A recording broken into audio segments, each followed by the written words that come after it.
Riv, when we get Hazel back, will you promise me another kiss? Oh, Arden, I'll promise you more than a kiss. I'll get on my hands and knees, and I'll just pull down my pants, and I'll let you come in me. I'll let you come straight in me. I won't even lube up first. I won't even douche first.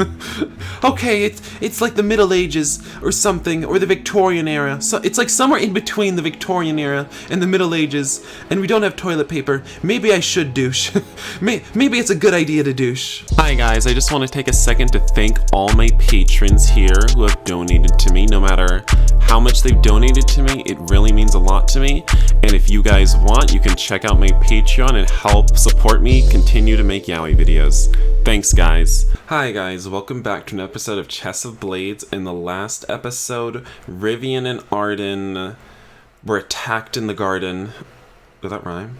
But now they're going to the games to see if there's anyone there who could have taken a weapon into the castle or whatever, something. I don't know. We saw Rivian's upper chest though. I remember that. It was nice. And we got kissed too. I think that was last episode. It was nice. I can't wait to get more than kissed. Or get kissed somewhere else other than our mouth. With a determined glance shared between us, Arden and I make our way down towards the corridor and out into the hall's upper floor. I can tell from the bustling noise streaming through the windows, along with the sunlight, that the festival's resumed in full force. Outside, the shops and stalls are all set up once more. However, they're not selling the most prominent feature any longer. Instead, a large portion of the crowd is surrounding a large sandpit cordoned off by ropes. I think they're dueling right now. Fencing was supposed to be one of the tournaments for yesterday and today. I follow an excited Arden as he pushes through the crowd, leading us right up to the edge of the barrier. The two men engage in a frantic duel, dart back and forth, swiping at each other, their feet almost blurs with their rapid movements. Fencing. Now that you mention it, didn't the assassin carry a rapier like that? Arden inhales sharply, throwing me a pointed glance. You think he might have been a participant in the fencing matches? That explained why he'd have a sword, and why his aim with throwing knives was a bit unpracticed. One of the fencers suddenly loses his balance, and a moment later the other man's sword is pointed at his throat. The crowd erupts into a cheering, and the victorious fencer lifts his fist in the air triumphantly. So much for fencing being a gentlemanly sport. He didn't even help the poor fellow back on his feet. As the fencers exit the ring, a crier calls out an announcement. Next, we have two famed brawlers in brutal combat for your entertainment. I introduce to you His Majesty's favorite, Saber, and his opponent, Claw. The way he says those names. Their names are really something else, aren't they? Wait, Saber? Didn't we meet him yesterday? One of the two hulking shapes of men enter the arena. One is definitely familiar. Saber seems to notice Arden and I in the crowd because he throws us a wave and a wide bestial grin. The other man isn't exactly small, but I still feel rather sorry for him. I wouldn't want to be Saber's opponent, that's for certain. The announcer said he was the king's favorite. He must really brawl well. At the loud signal of a drum, the two beefy fighters suddenly charge at each other. Their powerful punches are slow, but probably enough to knock a normal man's head clean off. The cheering around me growls louder, unusually loud for a gathering of nobles. But when I look around, I notice a lot of vendors and commoners gathered as well. Seems like this kind of thing draws in quite the crowd, eh? I nudge Arden, but he seems just as entrapped in the fighting as all the rest. Suddenly, one of Saber's powerful blows connects with his opponent's cheek. When the man stumbles back, Saber swings out a well-paced punch to the other side of his face. Wow. Saber's unfortunate opponent goes flying, slamming back into the ground. I told you it wasn't a good idea to try to participate in the games, Arden. You're gonna get your ass kicked just like that. I have to admit, as brutal as it is, that kind of strength makes for a truly awesome spectacle. In fact, I think that strength is getting me excited. I'm attracted to that raw animal power. Arden and I decide to watch Saber's next few fights, which he seems to breeze through without any difficulty. I keep my eyes peeled in the meanwhile for any spectators carrying weapons, and make sure to scrutinize every fencer who goes by. It's hard keeping watch on everything with so many people around, though, and the constant cheers are rather distracting. The brawling matches finally end, however, and most of the crowd disappears or disperses to another arena to watch the upcoming jousting. Contemplating if we should go after them, I start to tug at Arden away from the ring. Oi! Where's my congratulations? A booming voice suddenly sounds from behind us, and I hastily swivel around to see the sweaty champion standing there, beaming. Saber, you certainly put on quite the show. It's no wonder you carry such a high reputation. All the more eager to stay on his good side after witnessing that spectacle, I offer him a slightly nervous grin. Yeah, bloody right you are. Best out of all the damn amateurs gathered here. I was looking forward to seeing one of the prancers, though. Seems he wasn't here today. Prancers? One of the fencers, you mean? Saber nods vehemently, slinging droplets of sweat uncomfortably close to me. Although I have to admit, I'm attracted to his odor. I'm attracted to that power. I ain't fond of most of them prancers, but he were good, that one was. Strange how he disappeared like that. With Saber's words, I feel sufficiently convinced. The assassin from last night was a trained fencer, probably not a real assassin. Then why was he hired in the first place? If only I had some kind of plausible answer. Either way, I suppose it's a clue to start with. Perhaps we should go investigate now rather than wasting any more time here. Maybe the man who hired the fencer just wanted a cheap bargain on an assassin. Who knows? Shouldn't we go invest? Why would we even chat more? I mean, I get that, Rivian really likes that brutal masculinity that Saber has, but we have to go investigate. Come on. Impatience? Hazel is dying! She's probably dead! How is that impatience? Whatever. I doubt Saber has much more to say. It's probably better for us to excuse ourselves here and get on with our investigation. Ah, Arden, it's about time we head off, isn't it? Congratulations again on your victory, though, Saber. I offer him a cheery smile, to which he nods his head with a rough chuckle. Well, if you find anyone who needs a solid beating, make sure to let Saber know. You silly peacocks. Right.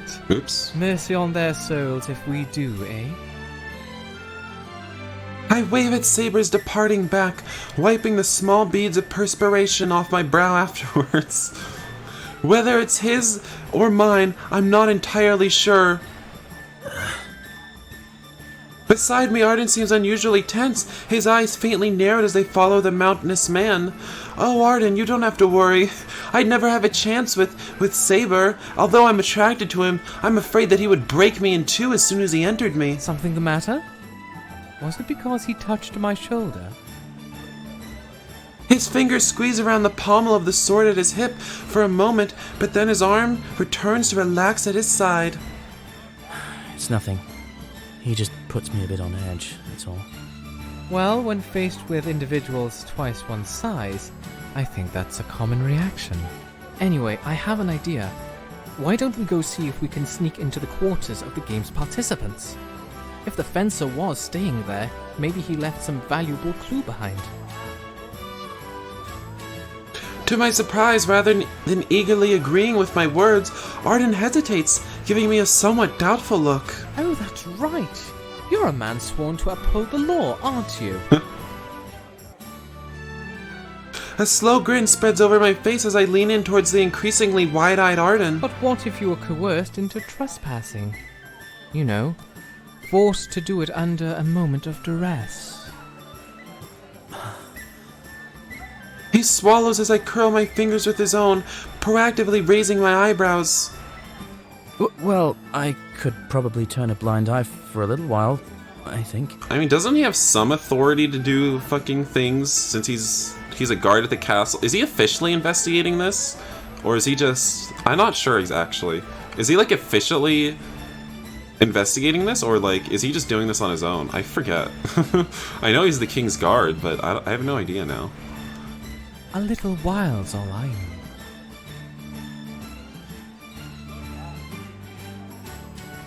Rather than inordinately pleased, I turn and gently tug his hand along while skirting the arena's barrier.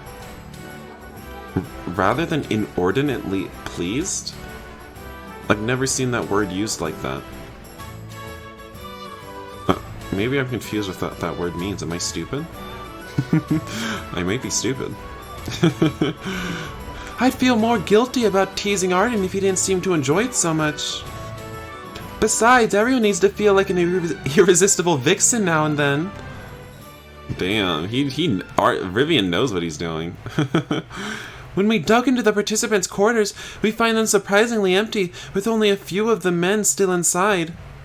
Most are probably enjoying the festival, although I spot a few of Saber's unfortunate opponents lying on bedrolls, groaning. No one seems to notice as we shift towards the fencers area, which stands out due to the amount of equipment and blades lying around.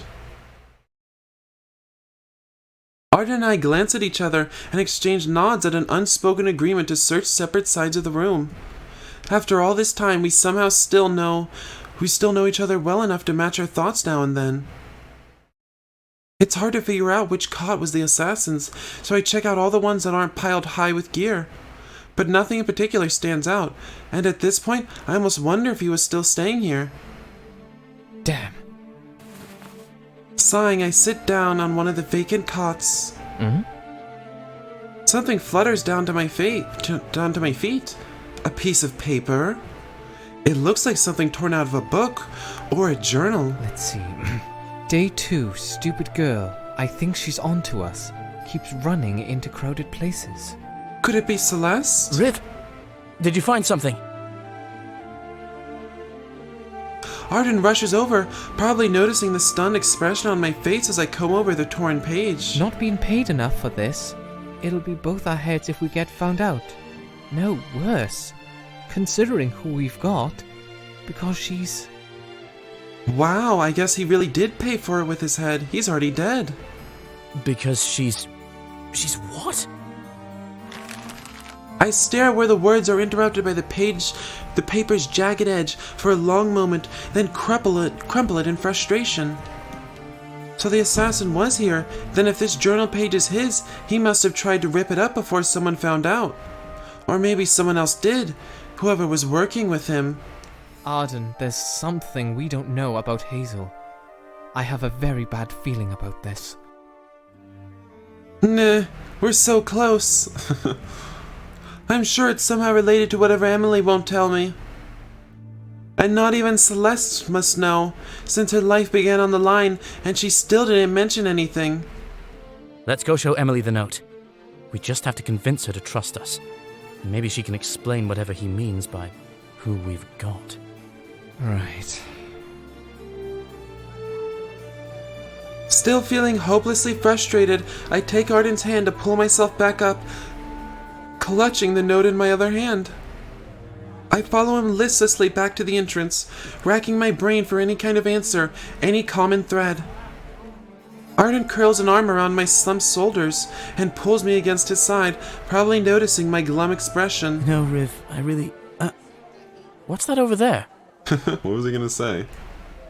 My gaze slowly drifts over to where Arden's finger points to, just outside the exit of the fighter's quarters. Peacock? Well, it's not that strange considering there was an exotic animal display at the festival. It's got something shiny in its beak. I didn't know peacocks liked shiny things. Wait a moment. Isn't that... It's the silver key! Hurry, tackle the peacock!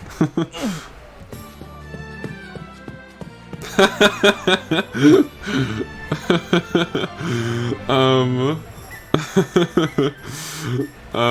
at that peacock. Look at it with that silver key. Oh, look at how angry they are in the background. My body reacts in a split second, and I push Arden off to sprint towards the peacock. Riv, wait for me! The plumed bird holds a silver key in its beak. Come here, you feathery bastard! The bird, seeing two fully grown men running towards it at top speed, starts legging it in the opposite direction. Are we going to be outrun by a peacock? It's a dumb, flightless bird. How can we let this happen? We race after it around the festival stalls, drawing no shortage of mystified onlookers. Riv, you're sure it has the right key? I don't want to be caught in a wild peacock chase. Shut up and catch it already, you fool! Was that your attempt at a joke? A joke, Arden? Try harder. Panting, I glare at Arden, who barely seems out of breath. Stupid idiot with his bloody endurance and one-liners. Suddenly, the bird takes off in a flutter, flying up to land on top of the closest hut. We come to a halt in front of the hut, and I bang my palm impatiently on the thin wooden wall. Get down here, I swear to the gods I'm not sure that'll work, Riv. It's like you're yelling at a kid to come out of his room. I turn towards Arden, arching my brow at him evilly. Is that so? How about you climb up there and get it down then? Since, obviously, you're quite the master of peacock seduction techniques. He turns his gaze up to the hut's roof, where I can glimpse the tail feathers of that distinguishingly flamboyant creature. Well, go on, I'm To my surprise, Arden unhesitatingly jumps upward towards the roof's edge, somehow high enough to grab onto it. He grunts softly, pulling himself up enough to get a grip with his other hand, then gracefully lifts his body onto the roof, disappearing from sight. What a damn show-off. I suppose a member of the Royal Guard should be able to climb a few roofs, but still, that was a ridiculously powerful jump. The old Arden would have whined and asked me to give him a leg up, and probably fallen back down like the clumsy bastard he is. He was. Rather than abruptly, a soft hiss of pain emanates from above. Arden, everything alright up there? You're not trying to actually seduce the peacock, right? There's a few disturbing moments of silence, but then the gutter rattles with movement. Then Arden's face suddenly peers down at me from above, his arms hanging over the roof's side. The peacock bit me, Riv. I was just trying to make friends with it. To hell with the damn peacock, give me the key already. He tosses something small and glinting towards me, and I manage to catch it in my palms. It's the same size and shape from the key from yesterday. No doubt it's the same one. Arden jumps down from the roof and lands in a crouch beside me, then straightens up to peer at the key in my hands. If it's really the key to where Hazel's being kept, and the man who had it was killed yesterday, does that mean she's trapped there alone? My fingers curl tightly about the cold metal at Arden's words. It's possible, but... You remember the journal page? He said us. The other kidnapper can't have left her alone if she's so important. Then, does that mean there's another key? I'm not sure. But I wager the accomplice has a duplicate. Judging from Arden's worried expression, I figure he's thinking the same thing as I am. We're likely to face an unpleasant greeting when we reach Hazel's location. When we find the place this key unlocks, I'm not sure you should go, Riv. What? What? He said that really funny. I don't know. Arden's hand grips the pommel of the sword at his belt tightly, his knuckles turning white. I can rescue Hazel without putting you in danger too.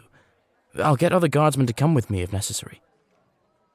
I bite my lip, wanting to call him ridiculous for thinking I wouldn't come along, But it's difficult to make a case out of anything other than stubbornness. What about you?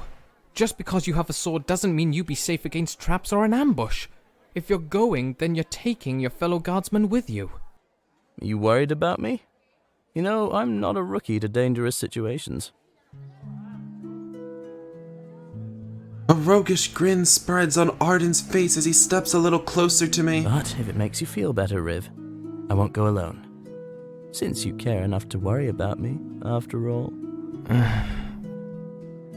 Although his words are innocently teasing, his breathy voice makes them sound more than a little suggestive. His strange aggressiveness that comes over him sometimes still catches me off guard. He's like a whole different Arden when he corners me like this. It's not that. It'd just be stupid to go into something like that alone. I'm not one for a senseless loss of human life, you know. Arden chuckles, his boyish features charmingly lighting up. Then his eyes sparkle down at me, full of mischief, and he lifts his hand to cup a gloved palm. Wait, what? Then his eyes sparkle down at me, full of mischief, and he lifts his hand to cup a gloved palm against my cheek. Riv, when we get Hazel back, and she's safe and sound, will you promise me another kiss? Oh, Arden, I'll promise you more than a kiss. I'll get on my hands and knees, and I'll just pull down my pants, and I'll let you come in me. I'll let you come straight in me. I won't even lube up first. I won't even douche first. Okay, it's like the Middle Ages or something, or the Victorian era. So it's like somewhere in between the Victorian era and the Middle Ages, and we don't have toilet paper. Maybe I should douche. Maybe it's a good idea to douche. And maybe then, things can be like how they were. Back when all you wanted was my attention. Aw, was Rivian head over heels for Arden back then? Oh, that's kind of romantic. What could have happened? What could have happened to these two? I knew he was going to bring it up sooner or later. Damn it, why can't he just let the past stay where it belongs? Despite my self-control so far, I feel my face heating up and suppressed anger rising to the surface. That was before you left without saying a word. Back when I trusted you. We promised to do everything together, but you couldn't even tell me you were leaving. Arden stiffens, a guilty look slowly spreading across his face as his pants tighten. Eyes flicking to one side. We said we'd rise to the top, side by side, and yet you left me with half of that dream without any hope of getting you back. And now, 4 years later, you think things can just be the way they were? I thought you knew me well enough, Arden, to remember how long I hold a grudge. Riv, you don't understand. There's a reason why... Listen, your excuses can wait. It's not like they'll change anything anyway. I cut Arden off sharply, shaking my head in an attempt to control the bitter emotions rising within me. I don't know about you, but I promised Emily I wouldn't rest until I found her daughter. And I don't have time to waste on useless memories.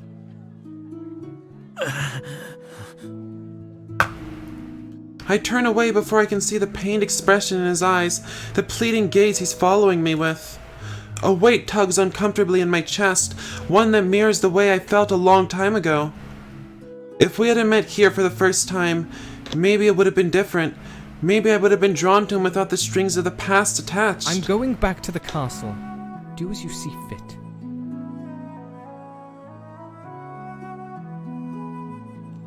Clutching the key in my hand, I head through the streets, forcing myself not to look back. The sound of footsteps doesn't follow me. Figures. Arden never did deal well with emotions, soft-hearted like he is. But damn it, I wish he'd run after me just this once.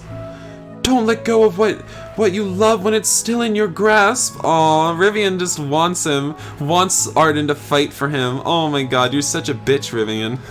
You can't just tell him that. Then again, I guess I'm the same way, so I guess I can't, I can't call you out on that. He has a luxury that I didn't know. I weave past crowds, feeling a little like a lost child without much of an idea of what I'm going to do, even when I return to the castle. The key I have now is still useless until I know where it goes. When I head inside the main hall, it's mostly empty save for a few idle guests. However, I spot Silas with a duster in his hand, cleaning a grandfather clock in the corner. Oh my! I guess the Inquisitor has been relegated to to maid duty. Oh. Maybe Emily didn't know about the silver key, but there's a chance Silas might. Oh wait, did I just get Silas confused with Linnaeus? I did think that it made 0 sense for Linnaeus to be dusting something. Whoops. I think I'm gonna end this episode here, guys. Thank you for watching, and I'll see you in the next episode where hopefully Arden fights for us. He'll put everything on the line for us. God, I hope so. See you guys soon. Bye.